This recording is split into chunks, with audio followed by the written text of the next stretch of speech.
Tactical Air Command fighter streaks low across the countryside. The mission? Knock out a vital enemy road or rail complex. Achieve air superiority over the battlefield. Or provide close air support for ground forces. Missions may vary, but the ability to effectively carry out such tasks does not. This is demonstrated daily by the crews of Tactical Air Command.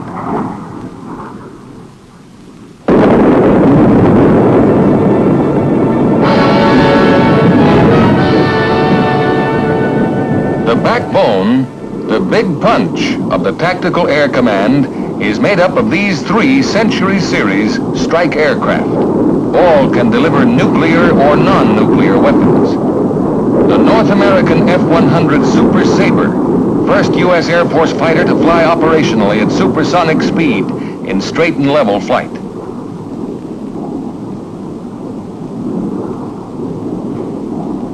The Lockheed F-104 Starfighter, commonly referred to as the missile with a man in it, is a Mach 2 fighter.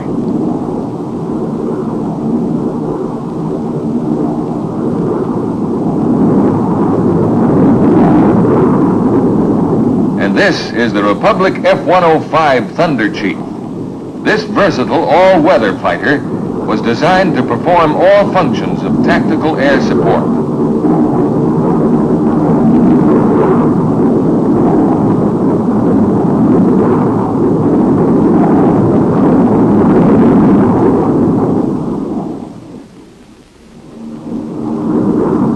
Since TAC'S mission calls for global mobility, all of the strike aircraft must be air refuelable. The Boeing KB-50J aerial tanker provides a vital link in overseas movements. Using the probe and drogue refueling system, it can rendezvous with the strike force and refuel 3 fighters simultaneously, speeding them on to their overseas destination. TAC frequently shares in the use of the Boeing KC-135 jet tankers of the Strategic Air Command for training and overseas deployments. Adding a refueling drogue to the high-speed flying boom of the 135 makes it usable to fighter aircraft. The high operating speed of the 135 reduces strike force reaction times and provides greater stability for the fighter pilot during the intricate refueling operation. When used on overseas movements, the 135 accompanies the strike force along the entire route, providing fuel to the fighter aircraft as required.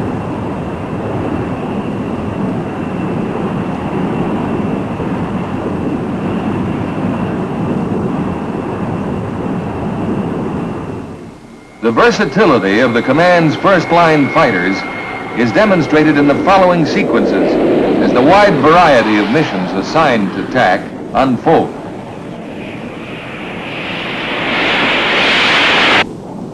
The F-100 makes a 4-can napalm drop against enemy positions, tanks, or both. 2.75 rockets are fired against transportation facilities and convoys. In performing air-to-ground missions of interdiction and close air support, strafing runs are made with 4 20-millimeter cannons.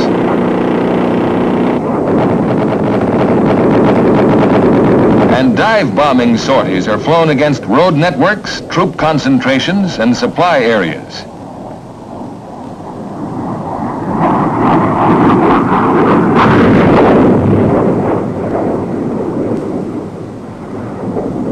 Highly important, the Super Sabre can deliver the GAM-83 bullpup, the latest tactical air-to-surface missile.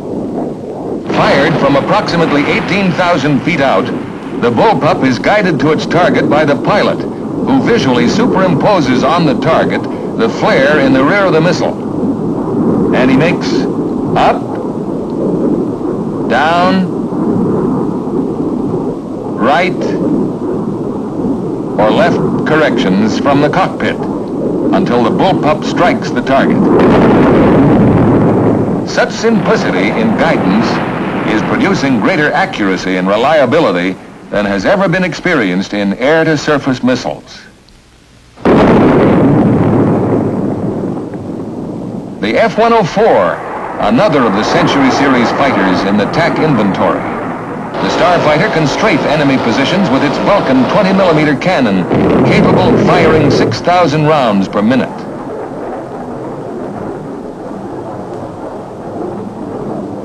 Napalm, a part of the 104 weapon inventory, is used against enemy concentrations and similar targets.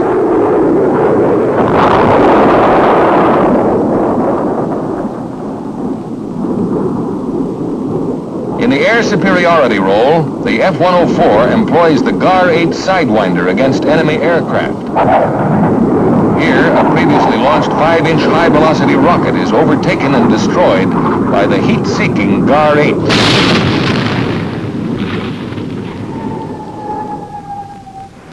The F-105, a one-man airplane capable of Mach 2 speeds, can carry weapons internally and externally.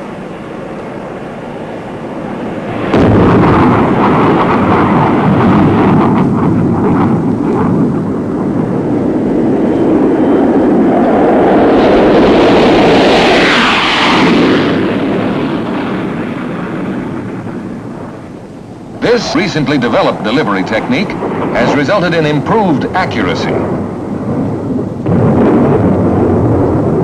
The delay between drop and detonation provides a safe escape time for the aircraft and pilot.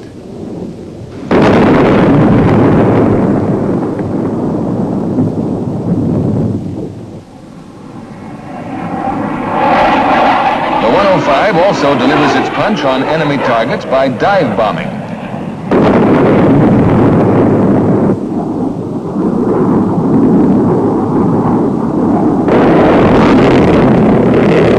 Chief is armed with the M61 20mm cannon, which pours 100 rounds into the target every second. Napalm is also a part of the 105's weapon arsenal.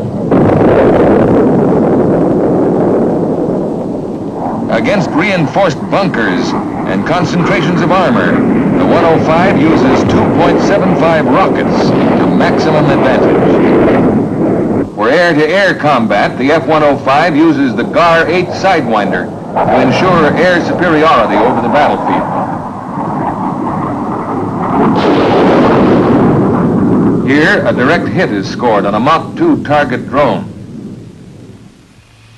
For immediate modernization and augmentation of its primary strike aircraft, TAC has selected this McDonnell F-110A as having the best capability of in-production aircraft for the complete tactical air mission. A reconnaissance version, the RF-110, will also be added to TAC's combat posture.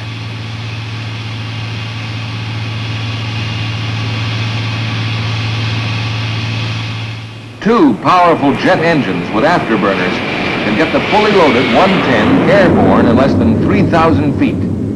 Completed tests in the tactical environments have proved the F-110 to be completely compatible with the entire arsenal of present tactical nuclear and non-nuclear weapons. Holder of more than a dozen world speed and time to climb records, the aircraft has flown in excess of 1,600 miles per hour and climbed to 65,000 feet in less than 3 minutes. The 110 is air refuelable and has both a nuclear and non-nuclear capability.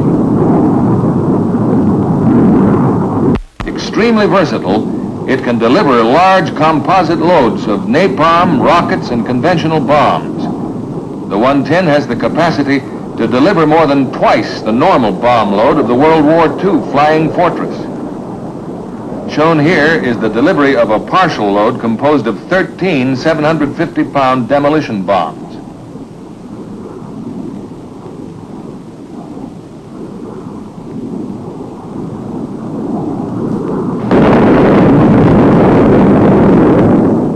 The 110's delivery capability, coupled with the ability to take off or land in less than 3,000 feet, prove this aircraft to be a valuable asset to TAC's growing family of aircraft for its global mission. Tactical reconnaissance is a vital segment of TAC's combat mission. It provides visual, photographic, and electronic information concerning the activity of friendly and enemy forces. Long-range bomber and fighter reconnaissance aircraft are presently used in this role.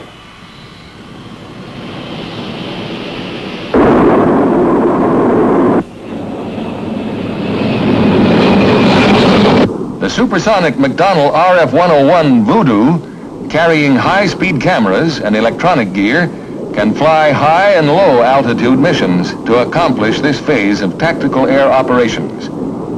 It is air refuelable, and it's an integral part of the TAC strike force.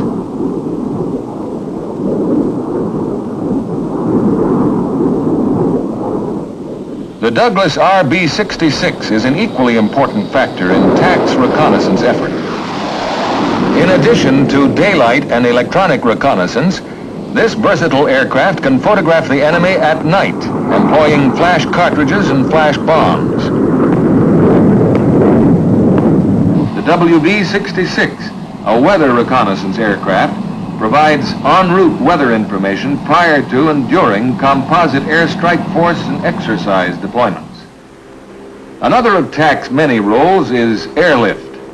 The bulk of this task is performed by the A and B models of the Lockheed C-130 Hercules. This long-range turboprop aircraft can carry heavy loads of cargo over 2,000 miles at speeds up to 370 miles per hour. It is used to transport Army troops and equipment and can deliver both by paradrop or assault landing. It also performs a vitally important function in the transport of support personnel and equipment in TAC's composite air strike force deployments.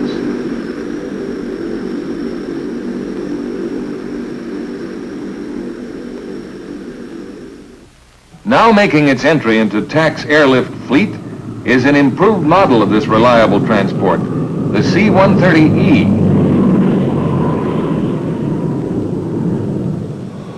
The new model includes a landing gear modification which enhances its ability to operate from unimproved landing surfaces. Most important, the addition of these external fuel tanks to the E model extends the range to over 3,000 nautical miles. As with earlier models, the new E can deliver, ready for action, 92 fully equipped combat troops to trouble spots anywhere in the world.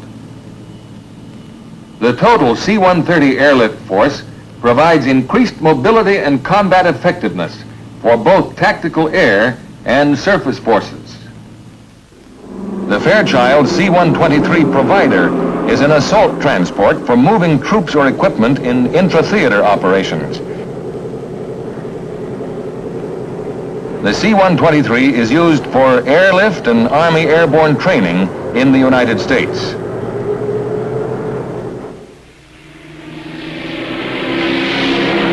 In addition to the troop carrier and reconnaissance missions, there are three classic functions of tactical air. Achievement of air superiority over the battlefield area, destruction of targets, equipment, and communications between the enemy's rear areas and the front lines, and close air support of ground forces. This is the story of TAC on Target.